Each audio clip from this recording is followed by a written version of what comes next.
प्राचीन समय में भारत दुनिया का सबसे वैभवशाली और समृद्ध देश था। अपार जल संसाधन, मिनरल्स, पठारों और पर्वतों की श्रृंखलाएं, फार्मिंग के लिए उपयुक्त जलवायु और उपजाऊ मिट्टी, ये सभी भारत में सिविलाइजेशन के विकास के लिए काफी था। कारण है कि भारत को क्रेडल ऑफ सिविलाइजेशन कहा जाता है। भारत दुनिया का सबसे अनोखा देश है और इसको अमेजिंग बनाते हैं कुछ तथ्य और कुछ साक्ष्य। नमस्कार, मेरे चैनल हिस्ट्री एंड मैथोलॉजी में आप सबों का स्वागत है। तो चलिए शुरुआत करते हैं और उन चीज़ों को याद करते हैं जो भारत को अमेजिंग बनाते हैं। क्या आपको पता है, इजिप्ट की सभ्यता हो, बेबीलोन की सभ्यता हो या यूनान की सभ्यता, ये सभी सभ्यताएं खो सी गई हैं, पर भारत की सभ्यता आज भी जीवित है, लोगों के विचारों में, व्यवहार में और जीवन निर्वाह में।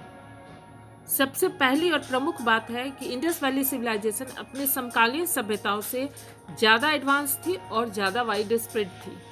इंडस वैली सिविलाइजेशन के शहर हड़प्पा और मोहनजोदारो के town planning, drainage system, granary, dockyard का दुनिया में कोई जोर नहीं था।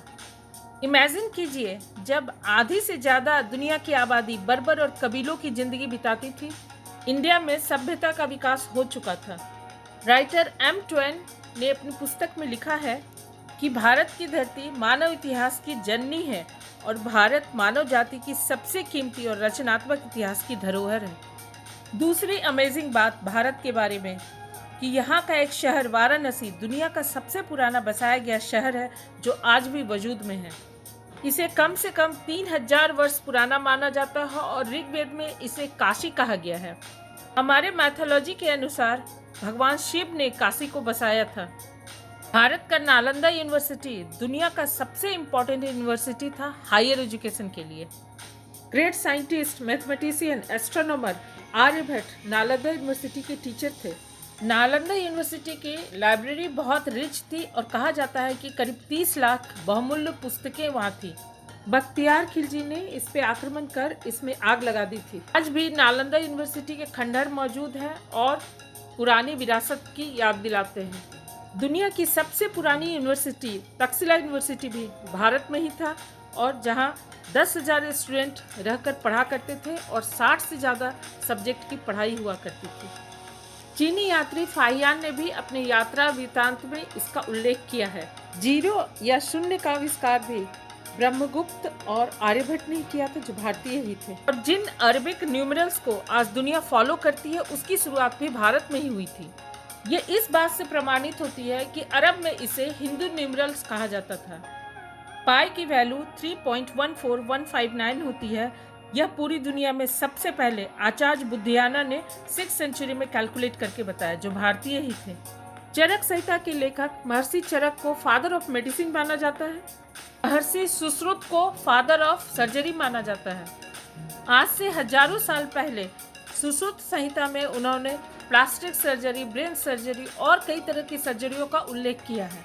योग, जो मेंटल फिटनेस के साथ साथ जीवन जीने का सही तरीका सिखाता है, वो भारत की ही देन है। अब बात करते हैं आज के भारत की। मूलतः भारत शांतिप्रिय देश है और देश के विस्तारवादी नीति के विपरीत यह मानव जाति के प्रति सहिष्णु की भावना रखता है। जब दुनिया में हिटलर और मुसोलिनी का बोलबाला था, भारत के लोग अहिंसा का झंडा खड़ा किए महात्मा गांधी के पीछे खड़े थे और आज भी उनके द्वारा बताए हुए अहिंसा के रास्ते को फॉलो करते हैं।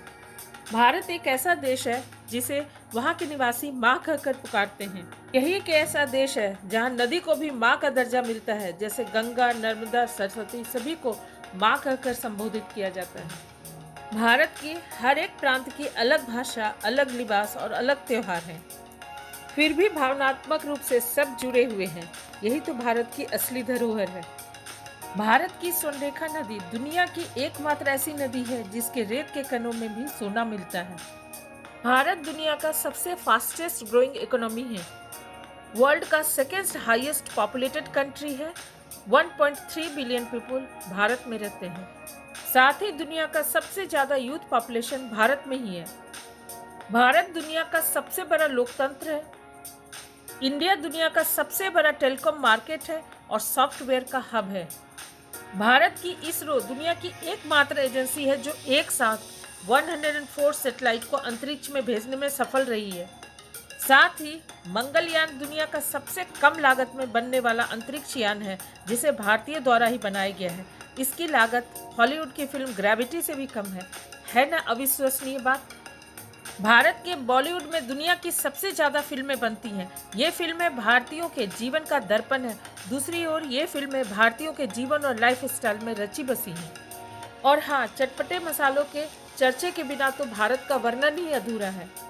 ये मसाले ही तो थे, खासकर ब्लैक पेपर, जिसके चलते दुनिया भर के देशों का गिद्ध दृष्टि भारत पर पड़ी और भारत को लूट लूट कर ये विदेशी भारत को गुलाम बना दिए।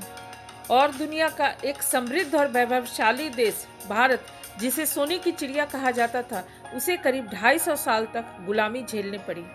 उम्मीद है भारत के अमेजिंग चीज़ों पर बना ये वीडियो आपको जरूर पसंद आएगा। अगर पसंद आए तो इसे लाइक कीजिए, दोस्तों के साथ शेयर कीजिए और मेरे चैनल को सब्सक्राइब करना ना भूलिए।